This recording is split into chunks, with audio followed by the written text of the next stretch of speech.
Am I the a-hole for not treating my niece/bio daughter more like one of my kids? I have a niece, Ava, 14 female, who is also my bio daughter, as I'm her sperm donor.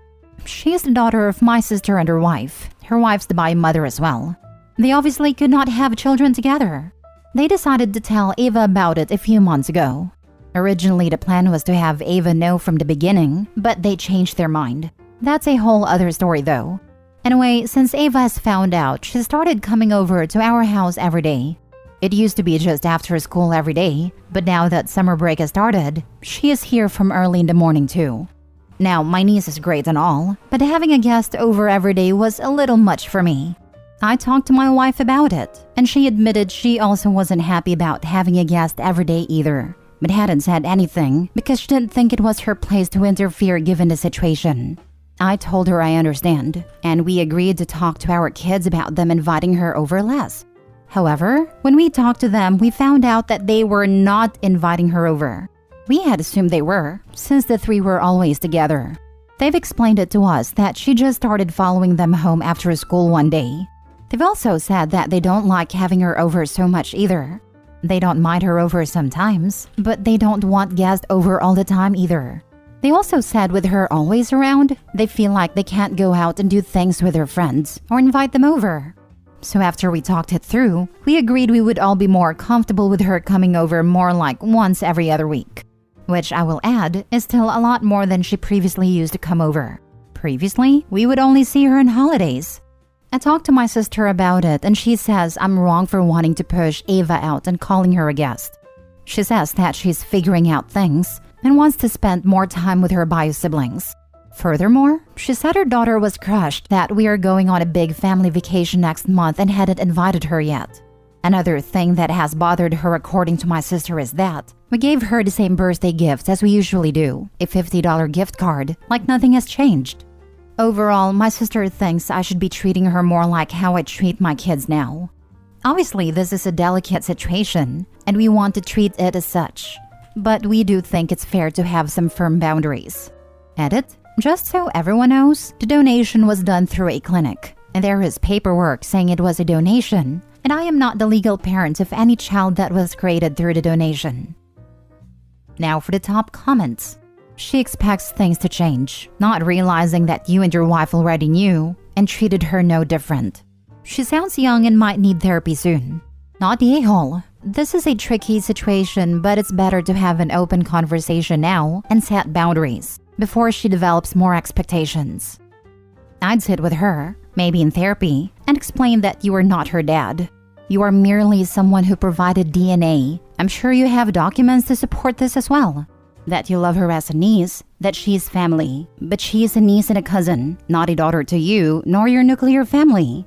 Your sister is the a-hole, because she's essentially trying to pawn her kid off on you. Again, I'd pull documents here. It needs to be explained that regardless of her knowing this information, nothing is going to change. To be honest, I have a feeling sister and sister-in-law have been telling her things. So y'all need to sit down and get on the same page as well. 100% this right here. And I'm guessing this was the plan all along. Obi even said his sister thinks he should be treating her more like how he treats his kids now. Therapy is a great idea, but I don't know if it will work if sister and sister-in-law don't want to see the problem and agree with how their daughter is behaving. For sure, there has to be discussion with Ava on clear boundaries, and unfortunately, it looks like there is no way Opie is going to be cast as anything other than a villain, thanks to the way Ava's parents have handled this, through absolutely no fault of his own. None of my business, but I'm really curious why they didn't tell Ava at the very beginning, and only decided to when she's what, 3 to 4 years away from graduating? Perhaps they want Opie to help pay for her college? Yep, that painful discussion has to happen ASAP. There was a post on another sub where the Opie was mulling the same situation and being a supermarket donor to his sister's wife. I felt it would be a weird dynamic being called Uncle Dad, and it makes me think this is akin to a child being adopted and trying to connect with a bio dad/mom. There is more going on here than I think Opie knows about. I have a hard time seeing this ending well for Opie and Ava. Next story. Am I the a-hole for not letting my brother and his family move in with me? My 27 female brother, 31 male asked if he could move in with me and my husband. To sum it up, my brother is basically a man-child. How he got a woman to marry him and bear his child is lost on me. My parents pampered him like crazy. Whatever he wanted, they would get it for him. But when it came to me and my older sister, 30 female, we were told to be happy with what we have. He never had to clean or do anything around the house and got to come and go as he'd like. But we weren't allowed to because we were girls. The only thing he had going for him was school, and he even managed to screw that up. He was offered a full scholarship and had a job lined up for him as soon as he finished college. But he decided to drop out because he didn't want to put in the work and would rather mooch off our parents. Him, his wife, 40 female, and their child, 8 male, have been living with our parents for the past 9 years. Except for when our sister was trying to help him find a job close to where she lives, and she had him live with her. They were leasing an apartment, but due to him not being able to hold down a job and his wife not making that much money working at a salon, they had to move in with our parents. Last year, I flew my entire family out here for the holidays. It was the first time they were visiting my home in 8 years, since I'd moved out of my home country for college and decided to stay after I completed my nursing degree. Since then, I've gotten married to my husband, 42 male, and had my daughter, 2 female. My brother kept commenting on how nice and spacious our house is, and I thought nothing of it. It wasn't until when it was time for them to leave that my brother asked if him and his family could come live with us, seeing as we have more than enough space to accommodate his family. We live in an 8-bedroom/7 bathroom home, so he says it wouldn't be an inconvenience if they were to live here. But based on my brother's track record, he would absolutely find a way to inconvenience us. And according to him, he is going to try and find a job. But I don't believe him. When he couldn't get through me, he tried to get our parents to convince me and even tried to pressure my husband into agreeing. He almost agreed to it to keep the peace, but I stood firm. It's been 6 months since we've had that argument, but they still haven't let up. Edit? For those of you worried that we're wasting money on a big house and don't need those extra bedrooms, my husband has a big family, so we sometimes host them.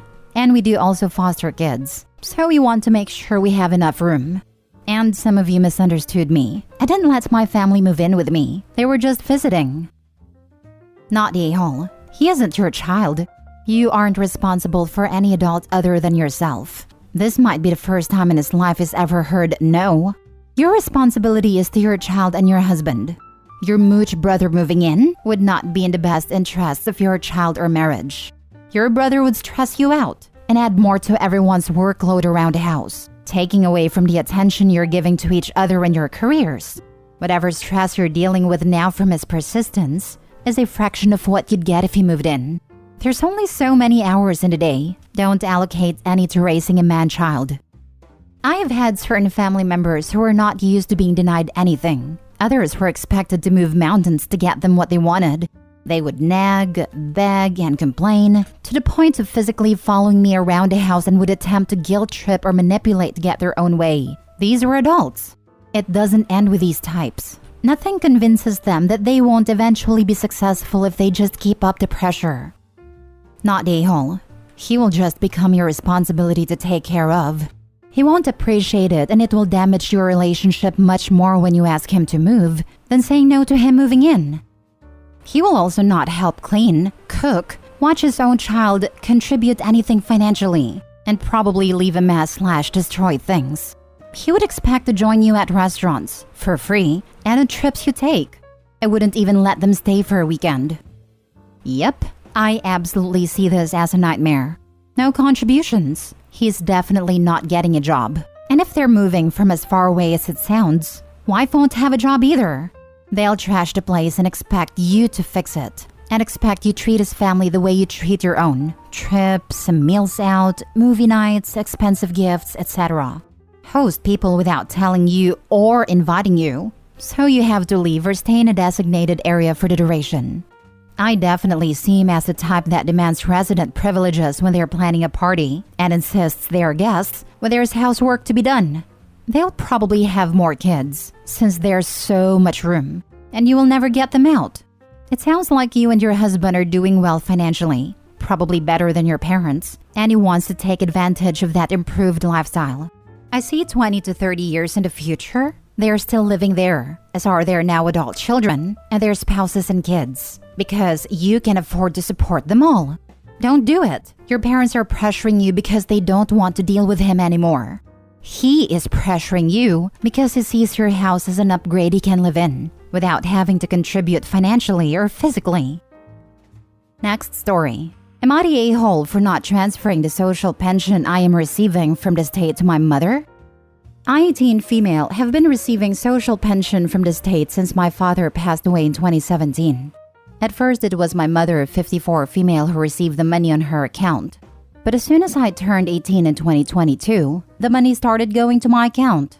My mother immediately told me to sign a document that would allow her to keep receiving the money on her own account. And when I refused, she yelled at me and generally tried to guilt trip me into caving in. So I felt I had no choice. Fortunately, my country's law didn't allow it, so I kept receiving the money. Then she told me to transfer the money to her, so I did, but she only allowed me to keep a ridiculously small part of it. The social pension is around $614, and she only let me keep about $25. Then her final offer was $50. I just want to be independent with my own money, save for college, my future, etc. Yet she claims that I will only waste it for treats. Yesterday, I had enough. At first, I asked her to let me leave about $75 for myself, and she said no, so I didn't send her anything. She called me cruel and greedy and told me that she's ashamed of my behavior, and that I should be ashamed too. She then told me that this money helped her survive when we were poor, a few years ago, saying that was most likely another attempt to guilt trip me, as nowadays, she and my stepfather are prosperous. They buy themselves new cars quite frequently, buy expensive dinners for themselves from time to time, and could afford extensive renovations in our house, purely to make it more aesthetically pleasing. She also claimed that she has to pay bills and my expenses with that money. When I said that I could chip in and pay for whatever bills I generate, she of course refused. After shouting at me yesterday, she has been giving me the silent treatment and I don't know what to do anymore. Am I the a-hole? Edit. I'm not American, so US laws don't apply to me. Now for the comments. Not the a-hole. This is your money. Yours, not hers. You are 18, old enough to have and be responsible for your money and decide what it is spent on. Keep your money. This is her money. If she needs the money, she can explain exactly why. It's fair to explain, not just demand. It seems very much like OP has good plans for the money, like paying for college and knows cost of rent in her country. She needs this money to start her own life. And it appalls me that this mom is being too damn selfish. Through her new marriage, she has financial security, but doesn't want OP to have this money? And of course, she's guilt-tripping her with the fact she did the bare minimum a parent is legally required to do for her kid.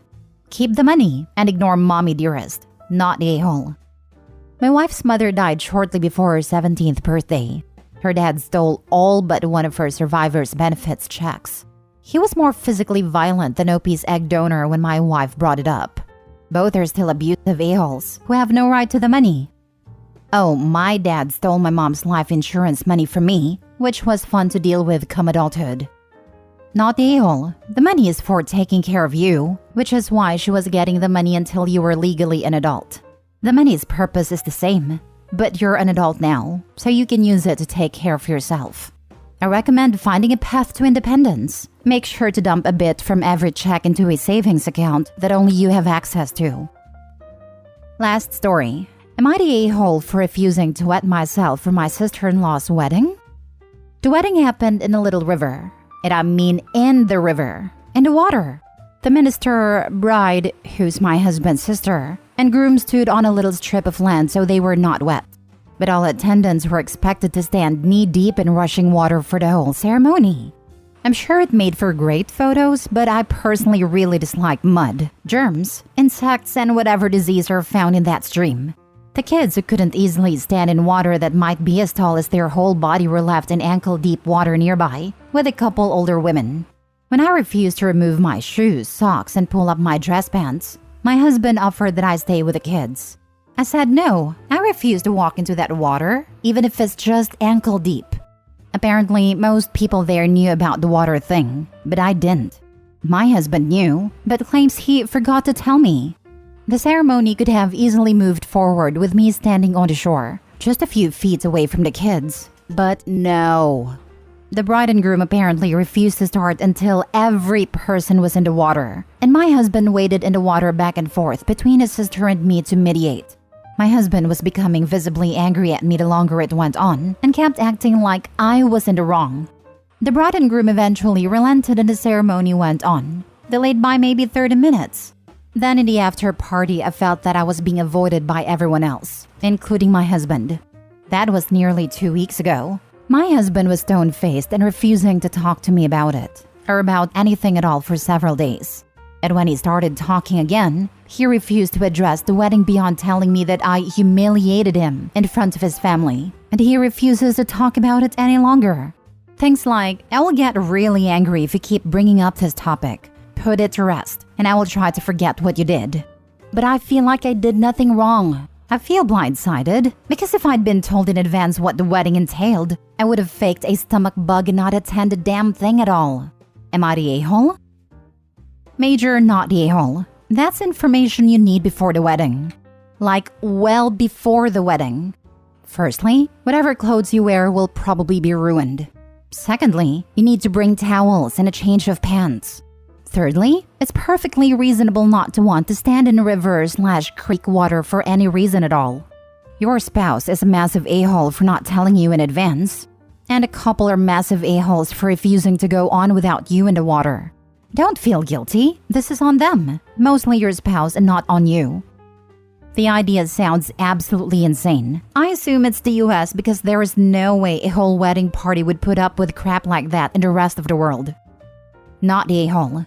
Stupidest thing I have ever heard of. Obie's husband is the a-hole too. OMG, I would have noped my way out of there and left. Not a-hole, and frankly, I don't think he forgot to tell you. He purposely didn't tell you, figuring they'd get you to go along with it when you found out in the moment. I've been considering that possibility as well. If that is truly the case, I fear the problem runs deeper than this incident, because I don't think I can stay married to someone lying to me explicitly to manipulate me into doing things he knows I wouldn't want to do.